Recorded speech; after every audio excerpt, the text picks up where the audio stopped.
Hello साथियों, नमस्कार। GS and English talks official YouTube channel पर आप सभी का हार्दिक अभिनंदन और स्वागत है। आज के इस वीडियो में हम डिस्कस करने वाले हैं तुगलक वंश। तो देखिएगा, हमारी दिल्ली सल्तनत की जो है सीरीज चल रही है और अब तक उसमें हमने गुलाम वंश और खिलजी वंश को डिस्कस किया है। आज हम ऐसे वंश को डिस्कस करेंगे जो 1320 से शुरू होकर के 1414 तक, यानी कि 1414 ईस्वी तक चला, और उसके बाद जो है सैयद और लोदी वंश आएंगे और फिर ये दिल्ली सल्तनत का जो है चैप्टर हमारा खत्म हो जाएगा। दूसरे चैप्टर, जैसा कि हमने राष्ट्रकूटों की बात की या फिर गुर्जर प्रतिहारों की बातचीत की, तो इस तरह के टॉपिक्स भी जो है, यदि आपने नहीं देखे हैं और वीडियो पर आप नए हैं तो आप हमारे चैनल को सब्सक्राइब कर ले, वीडियो को लाइक और शेयर कर दें, और प्लेलिस्ट बनी हुई है, सभी को देख करके जो है आज के इस लेक्चर के साथ अपने आप को कनेक्ट कर सकते हैं। चलिएगा, बिना किसी देरी के हम डिस्कस करने वाले हैं तुगलक वंश। तुगलक वंश के जो संस्थापक हैं, सबसे पहले हम उनके बारे में यदि आप बात करें तो संस्थापक के तौर पर आप कह सकते हो कि गियासुद्दीन तुगलक जो हैं तुगलक वंश के संस्थापक रहे हैं। 1320 ईस्वी में जो है गियासुद्दीन तुगलक ने तुगलक वंश की नींव रखी, और गियासुद्दीन तुगलक को ने जो है एक प्रकार से गाजी की उपाधि धारण की। गाजी की उपाधि, ये भी इंपॉर्टेंट फैक्ट है जिसको आप याद रखेंगे। और दिल्ली सल्तनत का जो है ऐसा पहला सुल्तान जो है, कह सकते हो आप, जिसने सिंचाई व्यवस्था जो इरिगेशन डिपार्टमेंट आज भी आप देखते हैं, इसकी शुरुआत जो है गियासुद्दीन तुगलक ने ही की थी। ये भी बात आप, गाजी की उपाधि धारण की और सिंचाई व्यवस्था जो है इन्होंने शुरू की, और दिल्ली के समीप जो है एक किला बनवाया। आप उस किले को कह सकते हो तुगलकाबाद। तो तुगलकाबाद का जो है, तुगलकाबाद के नाम से दिल्ली के समीप जो है एक नया किला इन्होंने बनवाया। तुगलकाबाद का किला आप कहेंगे किसने? गियासुद्दीन तुगलक के द्वारा जो है इसका निर्माण करवाया गया। और आप साथ में कह सकते हो कि अमीर खुसरो की एक प्रसिद्ध जो है पुस्तक है तुगलकनामा। तुगलकनामा आप कह सकते हो अमीर खुसरो की।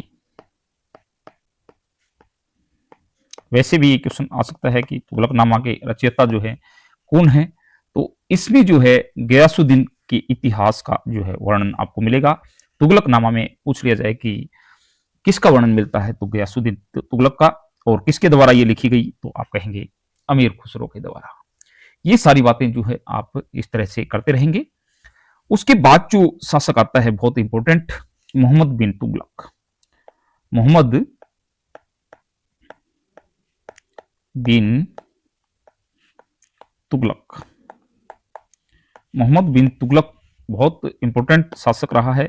1325 से लेकर के और 1351 ईस्वी तक का इसका शासनकाल रहा है।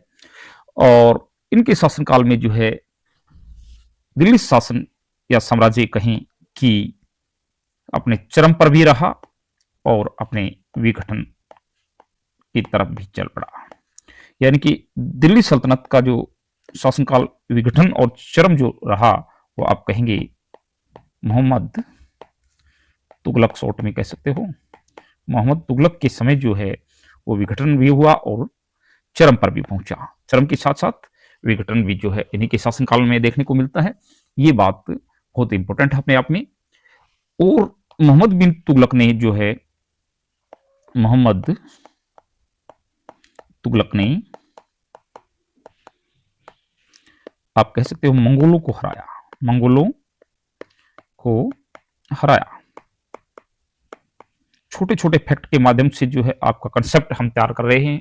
आप सारी चीजों को एक साथ कंपाइल करके देखेंगे तो जो है आपका एक तुगलक वंश का पूरा जो है रिकॉर्ड तैयार हो जाता है। तो सभी स्टूडेंट्स बहुत अच्छे से चीजों को देखते हुए आगे बढ़िएगा। तो मंगोलों को इन्होंने हराया, और इन्हीं के काल में जो है, जैसा कि मैंने बताया, कि चरम पर पहुंचा शासनकाल और विघटन की भी शुरुआत हो गई थी। इन्होंने योग्यता के आधार पर जो है, एक और बात आप कहेंगे, योग्यता के आधार पर अधिकारी नियुक्त किए।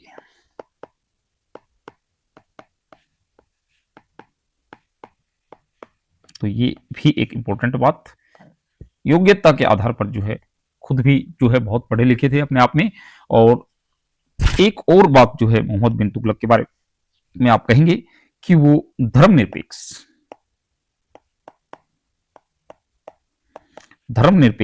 अपने आप में जो है चरित्र रहा है। किनका? मोहम्मद बिन तुगलक का। चरित्र की बात करें तो वो जो है धर्मनिरपेक्ष रहे हैं। उनकी नीतियां जो हैं, जितने भी नीतियां हैं इनकी, वो किसी पर्टिकुलर धर्म को लेकर की जो है उनकी तरफ नहीं झुकी हुई है। तो धर्मनिरपेक्ष जो है इनका चरित्र रहा है, नीतियां रही हैं, यूं कहेगा। और इनके शासनकाल में जो है इब्न बतूता मोरक्को से आए थे, ध्यान रखेंगे आप, मोरक्को के यात्री हैं और इनके शासनकाल में आए। और मोहम्मद बिन तुगलक ने जो है अपना राजदूत इनको बनाया, और आप कह सकते हो कि राजदूत बना करके और चीन इनको भेजा। तो इब्न बतूता, नंबर एक बात तो कहाँ से आए थे, कहाँ के यात्री थे, आपको फारस का कह देगा, आपको जो है और दूसरे किसी अमेरिका का बोल देगा, चाइनीज बोल देगा। तो ये आप ध्यान रखेंगे, मोरक्को से आए थे और एक राजदूत बना करके जो है चाइना मोहम्मद बिन तुगलक ने इनको भेजा था। तो इस तरह से जो है आप आगे बढ़ते हुए चीजों को जोड़ सकते हैं, एड ऑन कर सकते हैं अपने नॉलेज में। और मोहम्मद बिन तुगलक जो है दिल्ली सल्तनत का एकमात्र सुल्तान था जो साक्षर था। साक्षर आप कह सकते हो।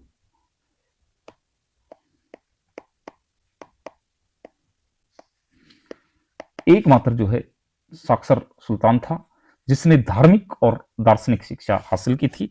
इनकी शिक्षाओं का यदि हम जिक्र करें तो धार्मिक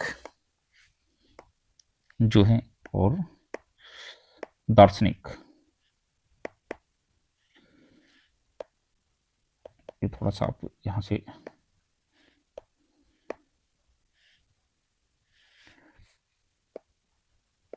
धार्मिक व दार्शनिक कहेंगे।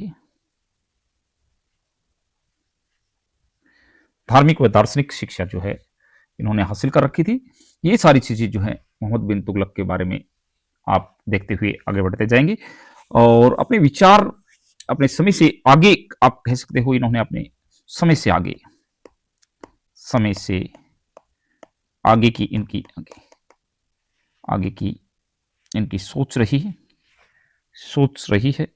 समय से आगे की जो है इनकी सोच रही है। ये भी बात बहुत अच्छे से जानेंगे, क्योंकि इसी कारण से जो है इनको पढ़ा लिखा जो है मूर्ख इंसान या सुल्तान भी कहा जाता है। ये इसी कारण से, क्योंकि समय के साथ जो है इनका मैचिंग नहीं बैठ रही थी और अपने निर्णयों में ज्यादा सफल ये हो नहीं पाए थे। और आदिलाबाद के किले का निर्माण इन्होंने जो है करवाया और जहां पनाह नगर का निर्माण भी इन्होंने करवाया। तो पूछ सकता है आपसे, जहां पनाह नगर की स्थापना जो है किसने करवाई? तो जहां पनाह नगर जो है मोहम्मद तुगलक ही कहेंगे आप, इन्होंने जहां पनाह नगर की स्थापना करवाई है। तो इस तरह से जो है कुछ प्रमुख नगर जो है इनके समय के दौरान रहे, वो आप कह सकते हो विजयनगर, बहमनी और मदुरई। ये कुछ एक नगर हैं, इनका जो है उदय हुआ इनके समय में। प्रमुख राज्य आप कह सकते हो, इन सभी राज्यों का जो है उदय इन्हीं के शासनकाल में हुआ। और दिल्ली से देवगिरी जो है ये राजधानी को लेकर के गए। राजधानी परिवर्तन जो है इनके समय की एक और इम्पोर्टेंट जो है वो उपलब्धि तो नहीं कहेंगे, क्योंकि वापस राजधानी लानी पड़ गई थी। दिल्ली से इन्होंने देवगिरी कहें या फिर दौलताबाद कहें साउथ में, तो यहाँ से इन्होंने राजधानी परिवर्तन के लिए भी जो है 2 साल में ही पानी की कमी के कारण जो है इनको राजधानी वापस दिल्ली ही लेकर के आनी पड़ी। और कुछ प्रयोग भी जो है इनके रहे हैं, जिनमें सांकेतिक मुद्रा की बात आप कर सकते हो। सांकेतिक मुद्रा इन्होंने चलाई, ये भी बात आप कहेंगे, जिसमें चांदी का टका जो है, चांदी का टका रहा, और तांबे की मुद्रा भी जो है इन्होंने चलाई, और बाद में हालांकि उसको वापस भी ले लिया। तो सांकेतिक मुद्रा के लिए भी ये जाने जाते हैं, इस बात को भी आप याद रखेंगे। इन्होंने चीनी घुसपैठ की आशंका के विरोध में जो है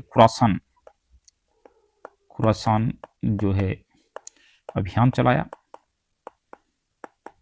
इन्होंने कराची अभियान चलाया,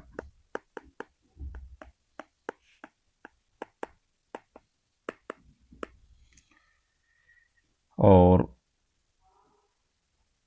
इस तरह से जो है दीवान ए कोही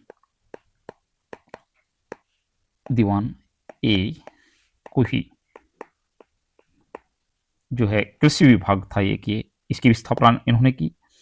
कराची अभियान चलाया, खुरासान अभियान चलाया। तो ये सारी चीजें जो है सांकेतिक मुद्रा की बात करें, और राजधानी परिवर्तन की बात करें, तो इस तरह से काफी सारी चीजें आ जाती हैं जो अपने आप में जो है बहुत इंपॉर्टेंट हैं।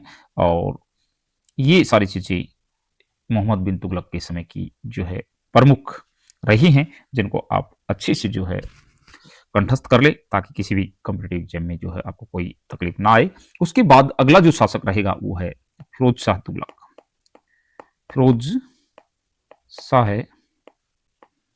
तुगलक।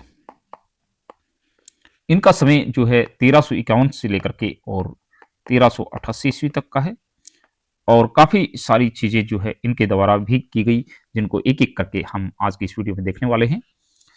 फिरोज शाह तुगलक, अब जो कुछ भी हम आगे करेंगे वो फिरोज शाह तुगलक को लेकर के करेंगे। और आज की ये लंबी वीडियो कहीं ना हो जाए, इससे पहले हम जो है आज इस वीडियो को यहीं पर रोक करके और एक अलग पार्ट लेकर के आ जाते हैं, जिसमें जो है तुगलक वंश को हम डिस्कस करेंगे। तो आज के लिए इतना ही, रिवीजन करते रहिएगा। Thank you very much, thank you all of you. और नेक्स्ट वीडियो में मिलते हैं, सेकंड पार्ट तुगलक वंश का हम लेकर के और फिरोज शाह तुगलक को डिस्कस करेंगे। Thank you very much, thank you all of you.